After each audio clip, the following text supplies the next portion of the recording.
কই গো মিতালি, খিদা পেয়ে গেছে, দাও কিছু দাও, ঠান্ডা লাগছে। কি খেতে দেবো এখন? আরে কেক টেক এইসব কিছু আছে তো দাও। দাঁড়াও দেখছি। কেক খাবি তো?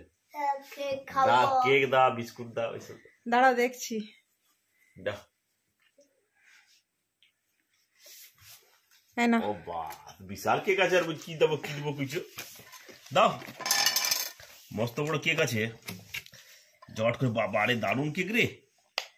শীতকালে কেক না খাওয়ালে মজাই আসে না। না এই তো দেখো, এবার কেকটা বার করতে হবে আগে।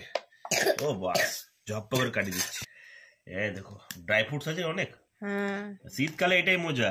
25 তারিখ আসছে তো, আজ 15 তারিখ, আর 10 দিন পর। আগের থেকে কেক কেটে কেটে মানে ইয়ে করছে, খেয়ে একদম বাস করতে হবে, অভ্যাস করতে হবে। আচ্ছা আচ্ছা আচ্ছা, ডিসেম্বর মাসে খালি কেক খাও। আচ্ছা। এই দেখো বাবা, দারুণ কেকটা আছে, আর তেমনি সেন্টটাও আছে। হ্যাঁ,